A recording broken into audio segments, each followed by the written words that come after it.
Thank you very much, Will. Thank you very much, Professor Birgitte, and Mr. Minister Joe Johnson. Greetings from Asia, and greetings from what we call 3 billion people from that part of the region. Thank you. We have a greeting. Okay, now, all of you love stories, I believe, and I'll start off with a story. It's all on philosophy. My story is on heaven and hell, not the fire and brimstone style, but the Asian style. Okay, if you don't mind, okay, and because this is underpin the philosophy, what we are talking about tonight. This story is about an old monk talking to a young monk. And then this young monk was asking the old monk, "Sir, what is hell? And what is heaven?" And the old monk said, "In hell, what you find is a lot of people just like you guys standing around a big pot of noodles. And every one of you is given a pair of chopsticks 3 feet long. You have been using chopstick, but you have never been given a chopstick 3 feet long. And that's what hell is about. What happens?" So the young monk said, and the old monk said, everybody rushed to the big pot of noodles, and they all tried to grab the noodles and try to feed themselves.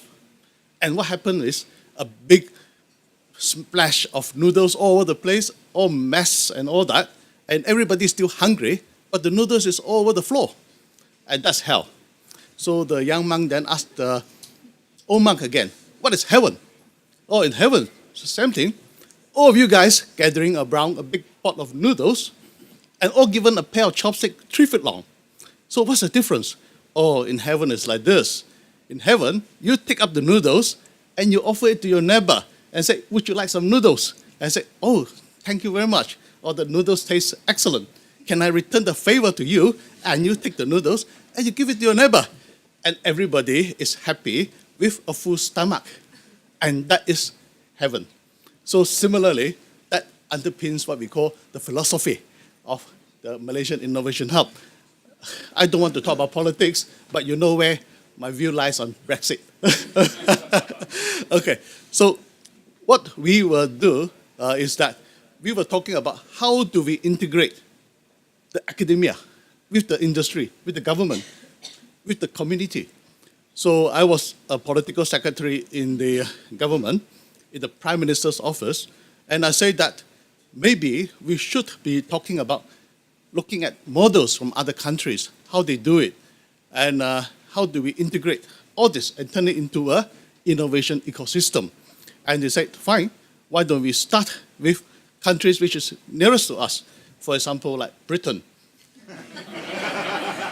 Of course, you know that my Prime Minister is a graduate of Nottingham, and most of us are what we call more British than Asians. Anyway, that's beside the point. But we did learn. I came over here, and then we see what we can learn from England. And of course, we went to other countries as well, Taiwan, Hong Kong, Singapore, Australia, Korea, Japan, America, and we went. But when we come over to England, we were very, very impressed with Professor Birgitte. You know, she has the vision for the Global Innovation Hub. And I thought that was excellent, you know. I just relate to you another story, if you don't mind. I was walking along the seaside one day, and then I saw this fisherman taking all the big fish and throwing them back into the water, but keeping the little fish. So I said, "Sir, that's a very strange thing you're doing. Why are you throwing away the big fish but keeping the small fish?" Then he said, "You don't understand my problem. In my house, I only got a teeny frying pan." But Professor Birgitte has a huge fridge. So she can keep all the fish. But that is the idea. We do not keep within the box. You know, we have to think outside the box. Can we look at the world as a global market? Can we look at the world bigger than what it is? So we have tied up with China, and China has said that for every innovation that we do, they will top it up dollar for dollar. For Singapore, the same thing. They said, we have got so much money, but we're short of projects. If we go to Taiwan, they are same thing. Money is all over the place. Opportunities in Asia It's like what my friend said from Zurich University. He said, in Zurich, I was an architect there, and the biggest job I ever did was designing public toilets. But over in Asia, I get to design shopping centers in Jakarta, hotels, 5-star hotel in Hanoi, and a huge development in Shanghai. But in Zurich, I only get to design public toilets. That is the scale of development. That is the scope of opportunities that you will be seeing overseas.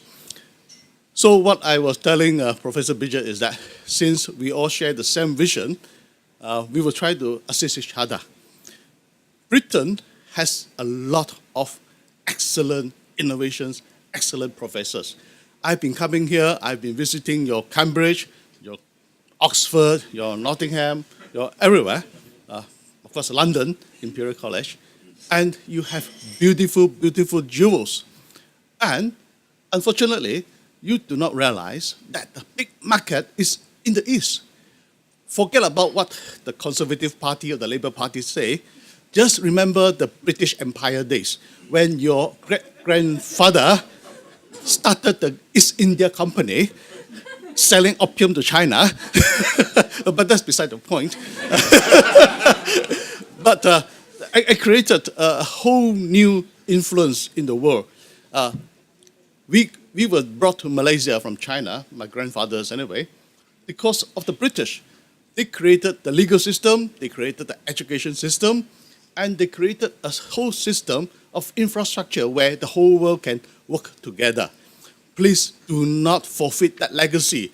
You remember that you have been a leader, and you will be a leader again. And this is a legacy that must not ever be forgotten. And we would like to work with UK to ensure that England is a force to be reckoned with. So coming back to where we are, we will give our full support to the great, what I call the Big Innovation Center. In fact, we would like to start off the Global Innovation Hub immediately. Not to say 2025. Why not yesterday? Why not today? Why not tomorrow? Of course, this suggestion was taken up by Professor Birgitte, and she has in fact registered it already.